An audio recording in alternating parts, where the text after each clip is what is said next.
चलिए next question देख लेते हैं। अगला क्वेश्चन नंबर 27 आपके सामने। The priest together with his followers were fatally injured in the accident which had occurred last night near the unmanned railway crossing. क्या इसका मीनिंग निकल के आ रहा है, एक बार फिर से देखते हैं। देखो, the priest together with his followers, ठीक है, प्रीस्ट की बात हो रही है ना, वो जो साधु है वो, और टुगेदर विथ के साथ, उसके साथ साथ कौन कौन, उसके फॉलोअर्स जो थे, उसके अनुयायी जो थे उनके, वर फेटली इंजर्ड, बहुत बुरी तरह से, फेटली मतलब बहुत ही ज़्यादा गंभीर रूप से वो क्या हो गए, वो घायल हो गए। कहाँ पे, इन द एक्सीडेंट में, विच हैड अकर्ड, जो कि हुआ था, लास्ट नाइट, पिछली रात को जो हुआ था, ठीक है, हो चुका था, near the unmanned railway station. कहाँ पर हुआ था ये एक्सीडेंट, एक unmanned railway station, railway crossing, sorry, ऐसे रेलवे क्रॉसिंग पर,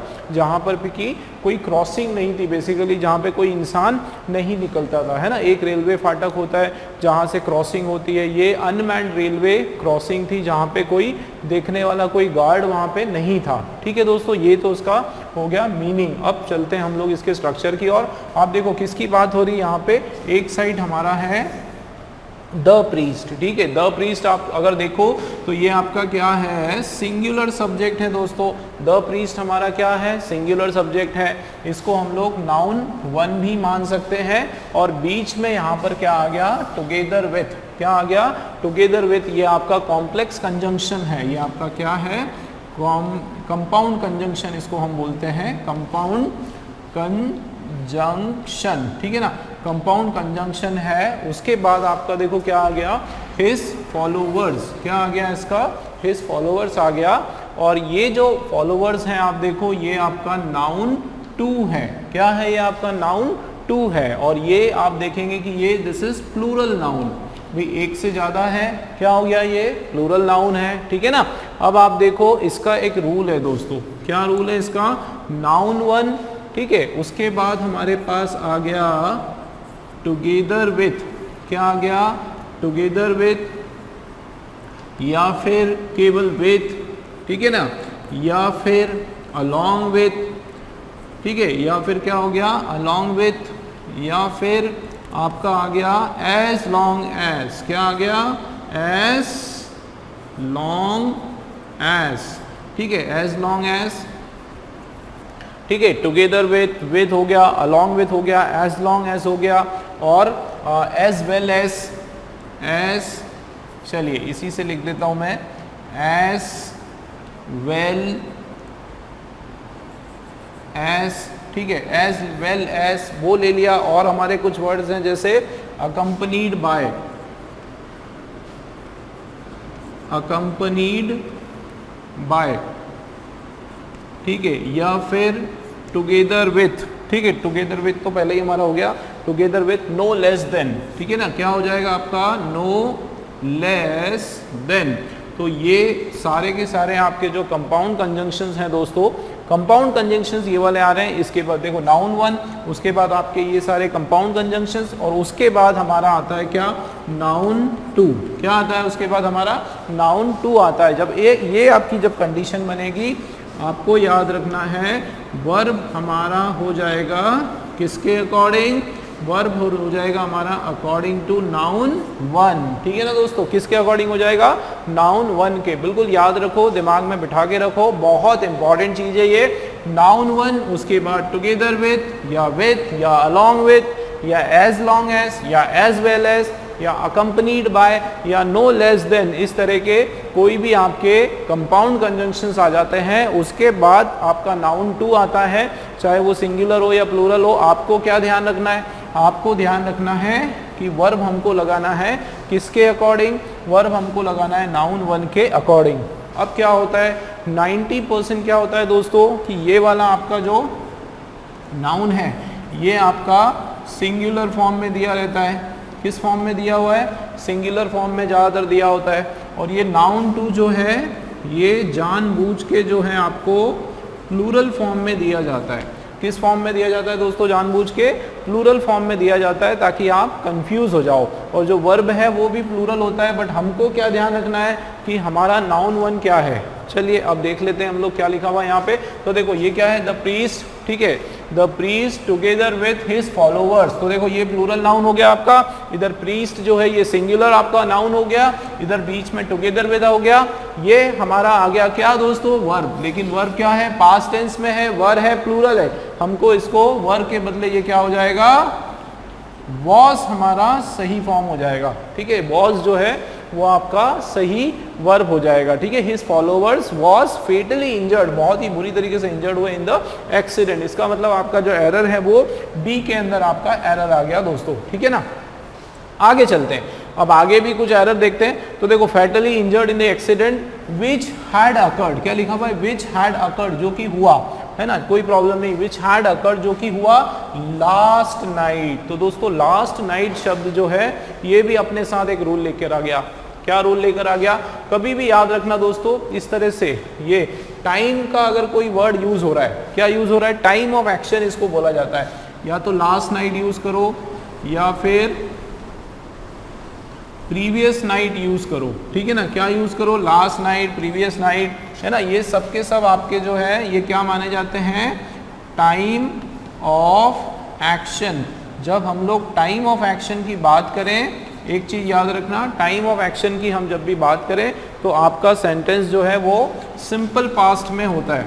किस में होता है दोस्तों, सिंपल पास्ट के अंदर आपका जो सेंटेंस है वो आ जाएगा। इसका क्या मतलब है कि हैड अकर्ड आपका गलत हो जाएगा, ठीक है ना, हैड यहाँ पे नहीं आएगा, बिल्कुल विच और उसके बाद सीधा वर्ब का सेकेंड फॉर्म हो जाएगा, ठीक है ना। सिंपल पास्ट का फॉर्मूला आप लोगों को पता है, क्या होता है सिंपल पास्ट का फॉर्मूला, सब्जेक्ट वर्ब का सेकंड फॉर्म और ये आपका ऑब्जेक्ट। बिल्कुल इसी तरीके से आपको करना है। देखो यहाँ पे अगर आप मीनिंग वाइज भी जाओगे, है ना, तो क्या होगा, हैड अकर्ड मतलब हो चुका था, जो कि हो चुका था पिछली रात। तो ऐसे नहीं, हो चुका था कब सही होता, जब पिछली रात नहीं होता, ठीक है। अगर लास्ट नाइट यहाँ पे यूज नहीं करते तो हैड बिल्कुल सही था, लेकिन अगर लास्ट नाइट यूज कर दिया, टाइम का, टाइम ऑफ एक्शन का कोई वर्ड यूज कर दिया, इसका क्या मतलब है कि यहाँ पे आपका पास्ट परफेक्ट नहीं होगा, सिंपल पास्ट हो जाएगा, ठीक है दोस्तों। मल्टीपल एरर, दो एरर है इसमें, हमारा बी में भी एरर और आपका सी के अंदर भी जो है इसमें एरर आ गया, ठीक है, क्लियर है। Near the unmanned railway crossing, ये बिल्कुल बराबर, कोई प्रॉब्लम नहीं इसके अंदर, ठीक है। चलिए नेक्स्ट क्वेश्चन आप देखो,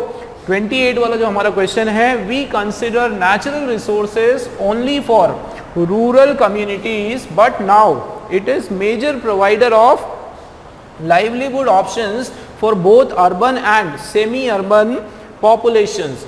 पहले इसका मीनिंग समझ लेते हैं। देखो क्या हो रहा है यहाँ पे कि वी कंसिडर नेचुरल रिसोर्सेज, हम क्या करते हैं, हम कंसिडर करते हैं, हम देखते हैं, किस नज़रिए से देखते हैं हम लोग नेचुरल रिसोर्सेज को, ओनली फॉर, केवल मात्र किसके लिए, रूरल कम्युनिटीज़ के, ऐसे जो लोग हैं जो ग्रामीण क्षेत्र में रहते हैं, केवल उन लोगों के लिए हम लोग नेचुरल रिसोर्सेज को देखते हैं। देखो बट आ गया दोस्तों, बट आ गया। बट क्या होता है, बट के पहले वाला सेंटेंस और बट के बाद वाला सेंटेंस दोनों हैं आपके अपोजिट सेंस के, ठीक है। अगर इधर पॉजिटिव तो उधर नेगेटिव, दोनों अपोजिट सेंस के आपके सेंटेंस होते हैं, ठीक है ना। तो यहाँ देखो, यहाँ पे क्या बात हो रही है कि we consider natural resources only for rural community, केवल ग्रामीण क्षेत्र के लिए हम लोग नेचुरल रिसोर्सेज को आप देखते हो। यहाँ देखो बट नाउ, अब क्या हुआ कि it is major provider of livelihood option for both urban as well as semi urban. मतलब पहले हम लोग ये जो नेचुरल रिसोर्सेज थे, जैसे कोल हो गया या फिर फॉरेस्ट हो गया, है ना, इनको केवल हम लोग ग्रामीण क्षेत्र तक या रूरल कम्युनिटी तक हम लोग इनको सीमित रखते थे। लेकिन अब क्या हो गया कि इनका जो यूज़ है एक तरह से ये हमारा जीविका के लिए, है ना, जीविका के लिए मेन ऑप्शन है। किसके लिए, अर्बन और सेमी अर्बन वालों के लिए भी। देखो रूरल मतलब ग्रामीण क्षेत्र, अर्बन और सेमी अर्बन मतलब जो शहरी और जो मीडियम शहरी होता है ना, बहुत ज़्यादा ग्रामीण भी नहीं और ज़्यादा शहरी नहीं, उसको सेमी अर्बन बोलते हैं। तो मीनिंग आपको समझ में आ गया दोस्तों, किसकी बात हो रही है, नेचुरल रिसोर्सेज की, जो हमारे प्राकृतिक जो संसाधन है, जैसे जंगल है ना, या फिर हमारा जो भी मिट्टी से रिलेटेड है ना, जैसे पहाड़ वगैरह होते हैं जिससे हम लोग कंक्रीट वगैरह बनाते हैं, या फिर जो गिट्टी वगैरह है, जो भी नेचुरल रिसोर्सेज हैं हमारे, वो सब के सब जो है दोनों के लिए, ना केवल ग्रामीण क्षेत्र के लिए लाभदायक है, लेकिन वो आपके शहरी क्षेत्र के लिए भी जीविका का एक मेन साधन है। ठीक है, ये तो था इसका मोटा मोटा हमने मीनिंग देख लिया। अब आगे अब हम लोग इसको स्ट्रक्चर स्टडी करते हैं। देखो क्या लिखा हुआ है, वी कंसिडर नेचुरल रिसोर्सेस। अब देखो इसमें किसकी बात हो रही है, वी की बात हो रही है। वी क्या है, आपका सब्जेक्ट है, ध्यान देना दोस्तों, वी क्या है, आपका सब्जेक्ट है। कौन सा सब्जेक्ट है, एक से ज्यादा है ना, मतलब आपका प्लूरल सब्जेक्ट है। वी क्या है, आपका प्लूरल सब्जेक्ट है। जाहिर सी बात है, अगर वी आपका प्लूरल सब्जेक्ट है तो वर्ब इसके बाद कैसा आएगा, प्लूरल वर्ब आएगा। ठीक है ना, कैसा आएगा दोस्तों, प्लूरल वर्ब आएगा। तो देखो बिल्कुल सही है, कंसीडर इसमें एस लगा होता तो सिंगुलर होता। तो ये फॉर्मेशन तो आपका सब्जेक्ट और वर्ब का एग्रीमेंट बिल्कुल बराबर है, यहाँ पे कोई भी प्रॉब्लम नहीं है।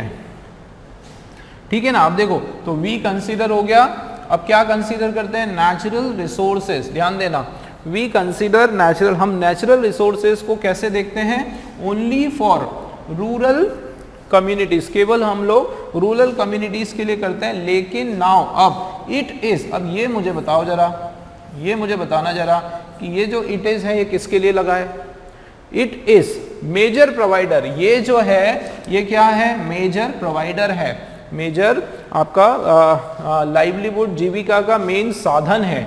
ठीक है, मुख्य साधन है। क्या है, देखो इट तो आपका सिंगुलर के लिए लगाते हैं, इट जो प्रोनाउन है वो सिंगुलर के लिए लगाते हैं, लेकिन यहाँ हम लोग बात कर रहे हैं नेचुरल रिसोर्सेज की। दोस्तों किसकी बात कर रहे हैं, नेचुरल रिसोर्सेज की बात कर रहे हैं कि ये जो प्राकृतिक जो हमारे संसाधन जो होते हैं ये, तो ये आपके प्लूरल्स हैं। ये क्या है, आपके प्लूरल नाउन है। तो ये भी जाहिर सी बात है, यहाँ पे एक या तो दे आ जाएगा या फिर दीज आ जाएगा। क्या आ जाएगा, दे आ जाएगा या फिर आपका दीज आ जाएगा।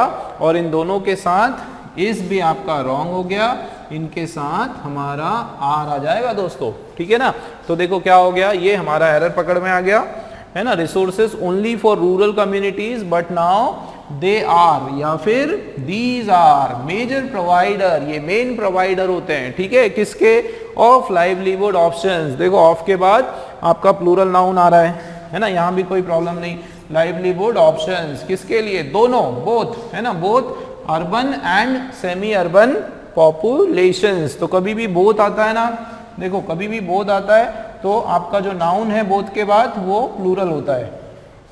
देखो एकदम छोटी छोटी चीजें याद रखो, कंसेप्ट अपने क्लियर करो। ठीक है, फंडामेंटल्स अपने क्लियर करो। कभी भी बोथ आता है तो उसके बाद दो नाम आएंगे, लेकिन उनमें प्लूरल फॉर्म में होगा वो। ठीक है, both you and my brothers है ना, तो हमेशा प्लूरल फॉर्म्स में होता है। ठीक है, क्लियर है। एरर आपको पता चला, इट इज के बदले हमारा दे आर, बी के अंदर आपका एरर है, सिंगल एरर का ये आपका क्वेश्चन है दोस्तों। ठीक है, क्लियर है। चलिए नेक्स्ट क्वेश्चन देखते हैं दोस्तों। नेक्स्ट क्वेश्चन आपके सामने है 29 वाला क्वेश्चन। आप देखो, दो Mumbai is one of the most populous city in the country, the cost of living in Mumbai is more then any other city in India. ठीक है, क्या इसका मीनिंग समझ लेते हैं, क्या बात हो रही है। देखो सबसे पहले तो क्या लिखा हुआ है, दो लिखा हुआ है। तो दोस्तों दो लिखा है मतलब दो सेंटेंस आपके होंगे जो अपोजिट सेंस के होने वाले हैं। मतलब अगर एक स्टेटमेंट आपका जो है वो पॉजिटिव है तो दूसरा जो स्टेटमेंट है वो आपका नेगेटिव होगा। देखो मैंने आपको पहले भी बताया था, जैसे एक वर्ड है आपका ऑल्दो, याद रखना ये बहुत इंपॉर्टेंट बात, मैं थोड़ा सा आपको रूल समझा रहा हूँ। एक ऑल्दो हो गया, या फिर दो हो गया, या फिर यट हो गया। क्या हो गया, यट हो गया, या फिर आपका बट हो गया। इनके साथ एक चीज़ याद रखो कि अगर यहाँ पे एक सेंटेंस आपका पॉजिटिव सेंस का है, इधर का आपका एक सेंटेंस वन है मान लो, और इधर आपका जो है वो सेंटेंस टू है मान लो, तो अगर ये सेंटेंस आपका पॉजिटिव सेंस का है तो इधर वाला अपने आप वो अपोजिट सेंस हो जाएगा, नेगेटिव हो जाएगा। उसी टाइप से अगर इधर नेगेटिव सेंस का है तो ये वाला जो है आपका अपने आप पॉजिटिव सेंस का, मतलब ये दो का यूज ही होता है दो अपोजिट सेंस वाले सेंटेंस को जोड़ने में, ठीक है। तो चलिए देख लेते हैं। तो क्या लिखा है, देखो दो मुंबई, है ना, पहले इसका मीनिंग समझते हैं कि दो Mumbai is one of the most popular city in country, the cost of living in Mumbai more than, है ना, cost of living in Mumbai is more then any other city in India. तो यहाँ पे क्या बात हो रही कि हालांकि मुंबई जो है वो सबसे पॉपुलर सिटी है पूरे देश में जो है सबसे ज़्यादा जनसंख्या वाली जो शहर है वो मुंबई है, उसके बावजूद भी, है ना, हालांकि ये है द कॉस्ट ऑफ लिविंग, फिर भी वहाँ रहने का जो खर्चा है, कॉस्ट ऑफ लिविंग का मतलब होता है वहाँ की जो महंगाई है मुंबई में, is more than any other city, किसी भी, मतलब सबसे ज़्यादा जनता वहाँ पे रहती है, सबसे ज़्यादा लोग रहते हैं, उसके बावजूद जो है वहाँ सबसे ज़्यादा महंगा है। मुंबई में मकान जो है वाकई में बहुत ज़्यादा महंगा है, सबसे ज़्यादा कॉस्ट, रेंट सबसे ज़्यादा वहाँ पे मुंबई में है। तो ये तो आपका क्या हो गया, मीनिंग हो गया। चलिए अब देख लेते हैं हम लोग हमारा स्ट्रक्चर। देखो क्या लिखा हुआ है, दो मुंबई इज, देखो किसकी बात हो रही है यहाँ पे, मुंबई की बात हो रही है। मुंबई आपका जो है सिंगुलर सब्जेक्ट है, तो पहले सब्जेक्ट वर्ब एग्रीमेंट देख लेते हैं, ठीक है ना। तो आप देखो मुंबई सिंगुलर सब्जेक्ट है, तो यहाँ पे सिंगुलर वर्ब आ गया, यहाँ पे कोई प्रॉब्लम नहीं, बिल्कुल बराबर। तो मुंबई इज, अब देखो नई चीज आ गई दोस्तों, वन ऑफ आया, तो वन ऑफ का अपना एक रूल है भाई, वन ऑफ का अपना क्या रूल है, कभी भी वन ऑफ आता है याद रखना उसके बाद आपका हमेशा प्लूरल नाउन होगा दोस्तों। क्या होगा, वन ऑफ के बाद आपका हमेशा प्लूरल नाउन होने वाला, ये आप लोगों को याद रखना है। तो आप देखो कि वन ऑफ क्या, देखो one of the most populous city, तो ये सिटी आपका रॉन्ग हो गया, है ना। मैंने क्या बताया था, ये जो नाउन आएगा या जो भी सब्जेक्ट आएगा, मोस्ट पॉपुलर, सबसे पॉपुलर जो है वो क्या, सिटी, तो प्लूरल नाउन आएगा, तो सिटी आपका रॉन्ग हो गया, ये हमारा हो जाएगा सिटीज। क्या हो जाएगा दोस्तों, मोस्ट पॉपुलर सिटीज हमारा राइट हो जाएगा इन द कंट्री, ठीक है, क्लियर है। देखो इस तरीके से आप लोगों को एरर निकालना है। मल्टीपल स्ट्रक्चर्स होते हैं, मल्टीपल कंसेप्ट्स होते हैं, सभी को थोड़ा थोड़ा करके पढ़ते हुए चलना है भाई। सब्जेक्ट और वर्ब एग्रीमेंट शुरू से ही देखना है, पहले वर्ड से देखना है। मैं कहता हूँ कि सब्जेक्ट और वर्ब का एग्रीमेंट बराबर है कि नहीं है, जैसा सब्जेक्ट है उस हिसाब से वर्ब है कि नहीं।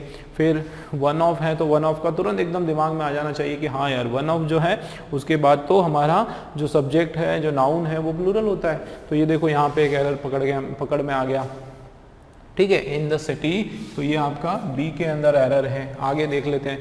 तो देखो ये यहाँ से लेकर, देखो यहाँ से लेके आपका यहाँ, ये आपका एक सेंटेंस बन गया, ठीक है ना। अब दो सेंटेंस को जोड़ रहा है ना। एक तो दो ने इसको मुंबई से लेके तो कंट्री तक जोड़ा, ये अगला सेंटेंस आपका ये नया यहाँ से यहाँ तक स्टार्ट हो गया। आप देखो तो Mumbai is one of the most popular city in the country. एक बात ये हो गई कि मुंबई जो है वो कोई एक सबसे पॉपुलर सिटी है, सिटीज है देश में। अब आगे की बात हो गई, ठीक है। दूसरा सेंटेंस हमारा चालू हो गया, शुरू हो गया कहाँ से, यहाँ से। ध्यान देना दोस्तों, ये एक नई चीज है। देखो द कॉस्ट ऑफ लिविंग, है ना, the cost of living in Mumbai. तो देखो यहाँ पे किसकी बात हो रही है, कॉस्ट की बात हो रही है ना। उसके बाद क्या आ गया, देखो ऑफ आ गया। तो कॉस्ट ऑफ क्या, लिविंग इन मुंबई, मुंबई में रहना, ठीक है। Cost of living in Mumbai is ये भी बराबर है, क्यों, क्योंकि देखो यहाँ पे हम लोग बात किसकी कर रहे हैं, कॉस्ट की, उसका खर्चा। तो कॉस्ट आपका जो है ये सिंगुलर नाउन है, ठीक है। तो उसके हिसाब से आपका जो इज है वो भी सिंगुलर वर्ब है, ये भी बराबर है, यहाँ पे कोई प्रॉब्लम नहीं। लेकिन आप एक चीज देखो, cost of living in Mumbai is more than आ गया दोस्तों, बहुत इंपॉर्टेंट बात बता रहा हूँ। मोर देन आ गया मतलब यहाँ पे कंपैरिजन हो रहा है। क्या हो रहा है, कंपैरिजन हो रहा है। तो more than any other city in India. देखो एक चीज याद रखो, कंपैरिजन हम जब भी करते हैं दोस्तों, हम कंपैरिजन करते हैं अमंग सेम एंटिटी। कंपैरिजन जो है कभी भी होती है तो वो सेम एंटिटी से होती है, ये याद रखना कि आपका कभी भी आप कंपैरिजन करते हो तो वो क्या होगा, कंपैरिजन विथ सेम एंटिटी, ठीक है। सेम एक जैसी एंटिटी जो है उससे कंपैरिजन होती है। सेम एंटिटी का क्या मतलब है, सेम एंटिटी का मतलब है कि जैसे हमने यहाँ पे देखो क्या बात हो रही है, द कॉस्ट। तो यहाँ पे हम कंपैरिजन किससे कर रहे हैं, इस कॉस्ट से हम कंपेयर कर रहे हैं, जो कीमत है कीमत से कंपेयर कर रहे हैं। तो कीमत of living in Mumbai, Mumbai में रहने की जो कीमत है वो ज़्यादा है किससे, किसी दूसरे शहर से। तो देखो एक तरफ आपका कीमत है और एक तरफ आपका शहर है, ऐसे नहीं बोलोगे, हिंदी में आप क्या बोलोगे कि मुंबई में रहने की जो कीमत है वो दूसरे शहरों में रहने की कीमत से ज़्यादा है। उसको किस तरीके से बोलेंगे, मुंबई में रहने की जो कॉस्ट है वो दूसरे शहरों में रहने की कॉस्ट से ज़्यादा है, दूसरे शहरों से ज़्यादा नहीं है, ठीक है ना। तो यहाँ एक तरफ तो आप किससे, एक तरफ हमने कॉस्ट लिया हुआ है और दूसरी तरफ हमने सिटी लिया है। तो कॉस्ट एक अलग चीज़ है, सिटी एक अलग चीज़ है, ठीक है। तो अलग अलग एंटिटी हो गया, सेम एंटिटी हमको लेनी पड़ेगी। तो उसके लिए हमको क्या चेंजेस लानी पड़ेगी, देखो the cost of living in Mumbai, ठीक है ना, इज मोर देन, यहाँ हो जाएगा बस आपको दैट लगाना है और दैट इन लगाना है, that in any other city in India. ये दैट इन से आपका करेक्ट हो जाएगा। देखो फिर से क्या लिखा हुआ है कि दो Mumbai is one of the most popular cities in the country, the cost of living in Mumbai, है ना। देखो लिविंग के बाद इन आया ना, यहाँ पे लिविंग इन, तो इधर इन प्रीपोजिशन ही आएगा। Living in Mumbai is more then that in any other city in India, है ना। उसका मीनिंग वही होता है कि that living in, more than that living in any other city in India. तो दो बार लिविंग लगाने की जरूरत नहीं है ना। समझ में आ रहा है। तो यहाँ पे आपका डी के अंदर भी जो है हमारा एरर आ गया, ठीक है। तो ये आपका कंपैरिजन का एरर है। हर तरह के एरर के लिए आपको तैयार रहना है दोस्तों, ठीक है, क्लियर। चलिए नेक्स्ट क्वेश्चन देख लेते हैं 30 वाला। देखो यहाँ क्या लिखा हुआ है, the bank has a tightening monetary policy but its stated aim of controlling inflation and unemployment have not been achieved. फिर से एक बार देख लेते हैं। देखो क्या बात हो रही है यहाँ पे कि the bank has a tightening monetary policy. वो जो बैंक है, बैंक जो है उसका एक बहुत ही टाइटनिंग मॉनेटरी पॉलिसी, उसकी जो मॉनेटरी पॉलिसी है, उसकी जो वित्तीय जो उसके नियम है वो बहुत ही ज़्यादा टाइटनिंग है। टाइटनिंग का मतलब होता है कि बहुत पैसे की बहुत कटौती होना, है ना, टैक्स रेट में बहुत ज़्यादा कमी करना, है ना, वो पॉलिसी है। बट लेकिन आ गया, मैंने क्या बताया था दोस्तों बट का आपको, कि ये देखो बट ऑल्दो, ये जो मैंने बताया था एक तरफ पॉजिटिव सेंस तो दूसरी तरफ उसका अपोजिट सेंस। तो देखो बैंक में यहाँ किसकी बात हो रही है कि उसकी जो पॉलिसी है वो बहुत ज़्यादा टाइट है ना। अब देखो क्या होगा, इट्स स्टेटेड एम, उसका जो एम है, उसका जो पर्पस है क्या, इन्फ्लेशन कंट्रोल करने का। इन्फ्लेशन का मतलब होता है महंगाई, महंगाई को जो कंट्रोल काबू में लाने का जो पर्पस है, और बेरोजगारी को काबू में लाने का पर्पस है, वो अचीव नहीं हुआ। इसका मतलब एक तरफ तो उनकी पॉलिसी बहुत टाइट है, एक तरफ तो वो अपने पास पैसा बहुत ज़्यादा स्टोर कर रहे हैं, टैक्स वगैरह बढ़ा रहे हैं, और दूसरी तरफ ये सब करने के बावजूद क्या हुआ कि उनका जो महंगाई दर है उस पर वो कंट्रोल नहीं कर पाए। तो देखो दो अपोजिट सेंस की सेंटेंस की बात हो रही है, ठीक है। मीनिंग समझ में आया। बैंक जो है उनका टाइटनिंग पॉलिसी, मॉनेटरी पॉलिसी इतना टाइटनिंग है, ज़्यादा है, टाइट है ना, कसा हुआ है, लेकिन उसके बावजूद उनका जो पर्पस है, किसका, काय का, किस चीज़ का पर्पस, इन्फ्लेशन और अनएम्प्लॉयमेंट कंट्रोल करने का उनका जो पर्पस है वो अभी तक अचीव नहीं हो पाया, ठीक है। अब बात करते हैं हम लोग स्ट्रक्चर की। मीनिंग हमने समझ लिया। देखो क्या लिखा हुआ है, सबसे पहले द बैंक, ठीक है।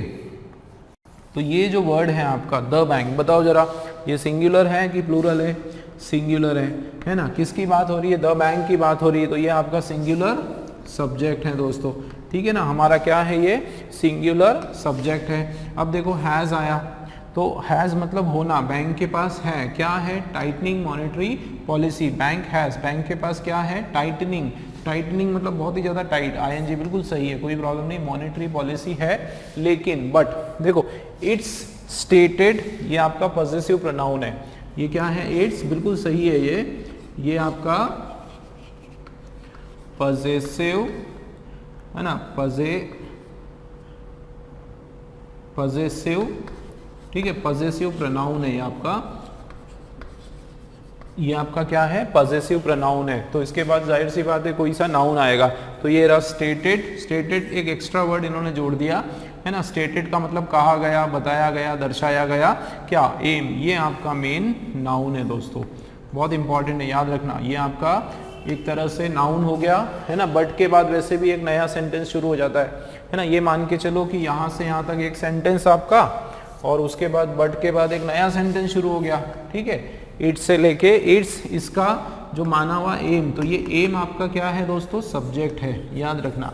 और ये कैसा सब्जेक्ट है, ये आपका सिंगुलर सब्जेक्ट है, एम मतलब क्या, मकसद, तो ये आपका सिंगुलर सब्जेक्ट है, ठीक है। अब एम आया है ना, उसके बाद ऑफ प्रीपोजिशन आया, उसके बाद क्या आया, कंट्रोलिंग इन्फ्लेशन एंड अनएम्प्लॉयमेंट, ये दूसरे नाउन आ गए, और उसके बाद ये है वो आपका वर्ब आ गया। तो हमारा एक देखो, एक रूल हमारा था कौन सा, नाउन 1, उसके बाद आपका प्रीपोजिशन, और 90% कौन सा प्रीपोजिशन, ऑफ प्रीपोजिशन, ठीक है ना, ऑफ वाला प्रीपोजिशन। उसके बाद आपका दोस्तों नाउन 2 या फिर नाउन 3, है ना, कितने भी नाउन लगाओ, ऑफ के बाद जो है मल्टीपल नाउन्स भी आ सकते हैं, ठीक है। और उसके बाद क्या ध्यान रखना है कि वर्ब जो आएगा वो किसके अकॉर्डिंग, अकॉर्डिंग टू नाउन 1 आने वाला है, ठीक है ना। तो देखो यहाँ पे वही बात हो रही है, यहाँ पे हमको समझना पड़ेगा कि स्टेटेड एम, यहाँ पे नाउन हमारा एम है, और ये हमारा सिंगुलर है, ये हमारा नाउन 1 है, ठीक है। यहाँ ऑफ प्रीपोजिशन आया, ये कंट्रोलिंग इन्फ्लेशन और अनएम्प्लॉयमेंट, ये नाउन 2 नाउन 3 सब हो गया, लेकिन हैव जो है ये आपका गलत हो जाएगा, इसके बदले यहाँ पे हैज़ आ जाएगा, क्योंकि ये जो वर्ब है ये किसके हिसाब से लगा है, एम की वजह से लगा है। तो देखो, the aim of controlling inflation and unemployment has not been achieved, have not been achieved नहीं होगा, क्या हो जाएगा दोस्तों, हैज नॉट बीन अचीव्ड। इसका मतलब हमारा डी के अंदर भी आपका एरर निकल के आया, और हमारा अच्छा एक ही एरर है इसके अंदर, ठीक है ना, बाकी आपका फॉर्मेशन सही है।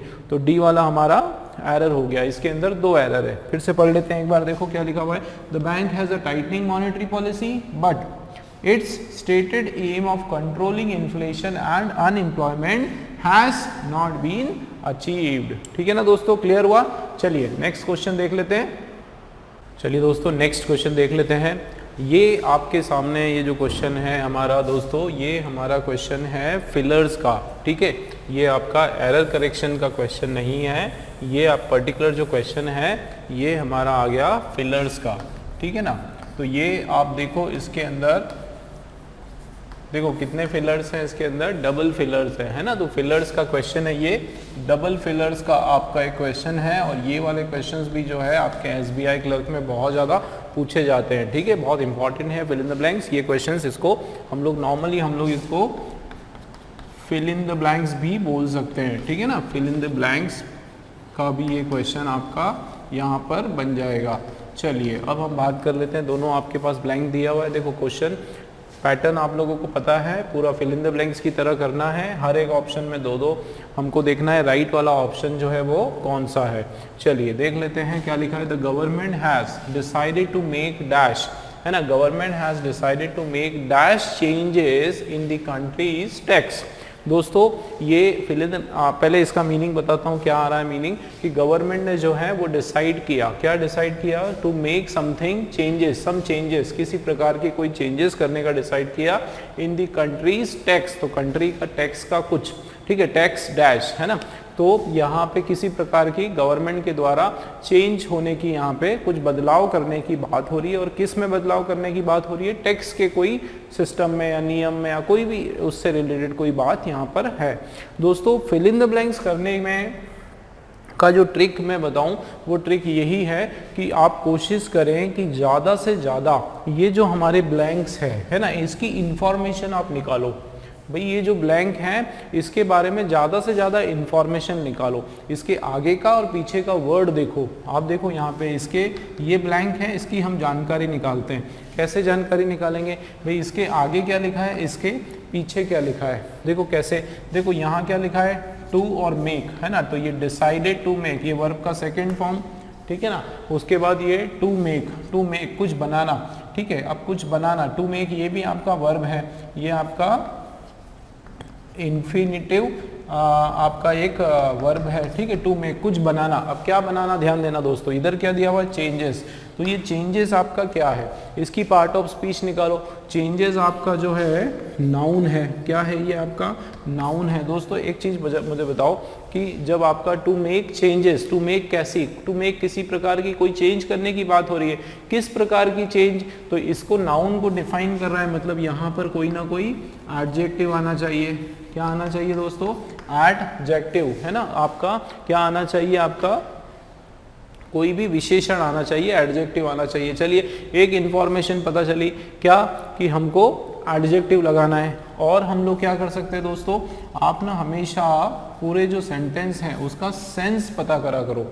क्या पता करना चाहिए, सेंस। क्या सेंस पता करना है कि ये सेंटेंस, ये जो ब्लैंक है, ये आपका पॉजिटिव सेंस में पूरी की पूरी यहाँ पे बात हो रही है या फिर नेगेटिव सेंस में बात हो रही है। आप देखो यहाँ पे क्या हो रहा है, the government has decided to make dash changes, तो सरकार ने कुछ ऐसा निर्णय लिया, कुछ ऐसी बदलाव करने के में, ठीक है, इन द कंट्रीज टैक्स डैश, ठीक है। तो अब जाहिर सी बात है, सरकार जो है कभी भी कोई निर्णय लेगी तो वो मेजॉरिटी के लिए बेनिफिट ही होगा। भाई सरकार बहुत सोच समझ के निर्णय लेती है, कोई ऐसा गलत निर्णय तो नहीं होगा। हाँ, कुछ सेक्शन के लिए, कुछ लोगों को लग सकता है वो कि निर्णय गलत है, लेकिन हमेशा सरकार जो भी निर्णय लेती है वो उसमें मेजॉरिटी जो होती है, पॉपुलेशन, वो उनके पक्ष में होती है ना। तो जाहिर सी बात है कुछ ना कुछ अच्छा, या फिर मान लो निर्णय गलत है, ठीक है, लेकिन सरकार का तो इंटेंशन सही होगा, है ना, सरकार का जो इंटेंशन है वो तो पॉजिटिव तरीके से होगा। तो यहाँ पे सरकार के हिसाब से तो वो पॉजिटिव सेंस है भाई, तभी तो वो निर्णय ले रही, तभी तो कुछ चेंजेस कर रही है। तो मतलब यहाँ पे एक आपका पॉजिटिव सेंस का कोई ना कोई वर्ड आएगा। दो चीजें हमको पता चल गई, क्या पता चल गई कि एक तो एडजेक्टिव आने वाला है, दूसरा पॉजिटिव सेंस का एडजेक्टिव आने वाला है। चलिए देख लेते हैं फर्स्ट वाला हमारे पास क्या क्या वर्ड है। देखो स्वीपिंग, इनके मीनिंग आपको पता होना चाहिए। देखो स्वीपिंग का मतलब होता है बहुत ही नॉर्मल, बहुत ही नॉर्मल या फिर ऑर्डिनरी। इसका मतलब होता है नॉर्मल और ऑर्डिनरी। तो ये जो नॉर्मल या ऑर्डिनरी या बहुत ही लचीला, है ना, बहुत ही लचीला, कोई दमदार ना होना, बहुत ही ढीला ढाला, जिसको बोलते हैं ना कि गवर्नमेंट जो है हैज डिसाइडेड, उसने फैसला किया कि वो क्या करेगी, एक बहुत ही ऑर्डिनरी चेंजेस, एक बहुत ही कम इफेक्टिव, है ना, इसको आप इन इफेक्टिव भी बोल सकते हो। क्या बोल सकते हो, इन इफेक्टिव। अब मुझे बताओ, ये तो आपका क्या हो गया, नेगेटिव सेंस का वर्ड हो गया, है ना। इनइफेक्टिव चेंज जो है ये आपका क्या हो गया, नेगेटिव सेंस का वर्ड हो गया। तो बिल्कुल ये नहीं आएगा, स्वीपिंग हटा दो। ये तरीका होता है देखो करने का। भाई स्वीपिंग का मतलब क्या है ना, ये आपको पता होना चाहिए। बिल्कुल ही ढीला डाला, लचीला, इनइफेक्टिव, नॉर्मल, बहुत ऑर्डिनरी, इस तरह का डिसीजन गवर्नमेंट लेगी क्या, नहीं लेगी। गवर्नमेंट कोई ठोस कदम उठाने की यहाँ पे बात हो रही है, कोई मजबूत कदम उठाने की बात हो रही है। मीएगर का मतलब भी होता है बहुत ही छोटा, लिटिल, है ना। मीएगर का मतलब होता है बहुत ही लिटिल, छोटा, है ना। यहाँ पे ये छोटा, बहुत ही छोटा कदम गवर्नमेंट उठाने वाली है, या फिर बहुत ही ऑर्डिनरी, बहुत ही ऑर्डिनरी। तो ये भी आपका जो है अगर देखा जाए तो ये भी आपका जो है एक नेगेटिव सेंस का वर्ड हो गया। तो मीएगर भी आपका नहीं आने वाला है। समझ में आ रहा है। देखो पहले ऑप्शन में हम लोग कैसे कैंसिल कर रहे हैं। भाई हमको चाहिए कोई पॉजिटिव सेंस का, कोई मजबूत सेंस का। यहाँ पे क्या बात हो रही है कि गवर्नमेंट जो है कोई अच्छा मजबूत ठोस कदम उठाने की यहाँ पे गवर्नमेंट बात कर रही है। तो यहाँ पे कमजोर कदम उठाने की बात यहाँ नहीं हो रही। तो स्वीपिंग भी कमजोर होता है, मीएगर भी छोटा, लिटिल, कमजोर, ऑर्डिनरी होता है। ड्रास्टिक, ड्रास्टिक का मतलब होता है बहुत ही लार्ज स्केल, बहुत ही कठोर या बहुत ही ठोस, मजबूत, है ना। ठोस या स्ट्रॉन्ग बोल सकते हो आप। क्या बोल सकते हो, स्ट्रॉन्ग, या जिसको हम बोलते हैं गेम चेंजर। ऐसा कदम जो बहुत ही क्या है, एक तरह से गेम चेंजर है, गेम चेंजर, ठीक है, उसको बोलते हैं ड्रास्टिक। जो किसी ने सोचा ना हो, एकदम ऐसा कदम जो बहुत सारी चीज़ों को बहुत जल्दी पलट देगा, बदल देगा, है ना। बहुत ही एक मजबूत, ठोस, स्ट्रॉन्ग, उस सेंस में आ रहा है। मतलब आप देखो कि आपका एक पॉजिटिव सेंस का आपका ये वर्ड आ रहा है। कौन से सेंस का, पॉजिटिव का। तो ये हो सकता है, ठीक है ना, ये वर्ड आपका हो सकता है ड्रास्टिक। अब देखते हैं एग्जिस्ट, है ना। एग्जिस्ट का मतलब होता है बाहर आना। एग्जिस्ट का मतलब क्या होता है, बाहर आना। और ये जो है आपका वर्ड, ये तो आपका नाउन हो गया। भाई एग्जिस्ट वर्ड आपका क्या हो गया, नाउन हो गया। अब यहाँ पे मुझे बताओ आपको नाउन चाहिए क्या, नाउन आपको, सॉरी नाउन नहीं वर्ब हो गया, बाहर आना है ना, तो ये तो आपका क्या हो गया, वर्ब हो गया। हमको दोस्तों वर्ब नहीं चाहिए, टू मेक एग्जिस्ट नहीं होगा, हमको क्या चाहिए, हमको क्या चाहिए, एडजेक्टिव चाहिए। तो बिल्कुल इसको कट कर दो, ये ऑप्शन आपका होगा ही नहीं। देखो ट्रांसपेरेंट, ट्रांसपेरेंट जो है, हाँ ये भी आपका क्या है, एडजेक्टिव है, ठीक है। पारदर्शी, कैसी चेंजेस, पारदर्शी, तो पारदर्शी भी हो सकता है, ठीक है। कैसी चेंजेस चाहिए सरकार को, पारदर्शी चेंजेस, मान लो हो सकता है, ठीक है। तो दो ऑप्शन हमारे पास बचे, कौन कौन से, सी और डी।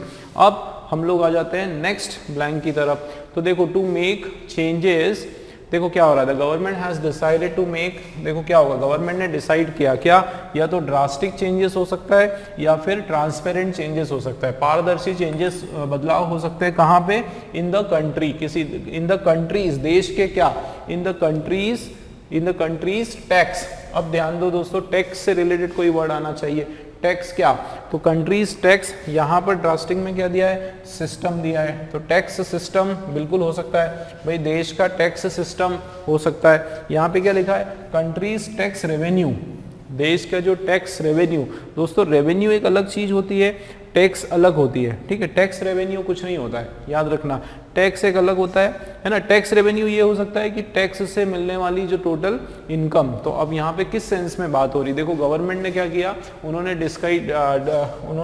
डिसाइड किया टू मेक अ चेंजेस, वो कुछ बदलाव करना, देश के टैक्स, किस में बदलाव करना, टैक्स के रेवेन्यू में बदलाव नहीं करना, टैक्स के रेवेन्यू में बदलाव नहीं होता है, टैक्स के रेवेन्यू में बदलाव करना इसका मतलब कि टैक्स कलेक्शन में बदलाव करना, टैक्स के सिस्टम में बदलाव करना, किस में बदलाव करना, टैक्स के सिस्टम में। तो ये आपका सिस्टम वाला सही आ जाएगा। इसका क्या मतलब है, सी वाला दोस्तों हमारा एकदम करेक्ट है।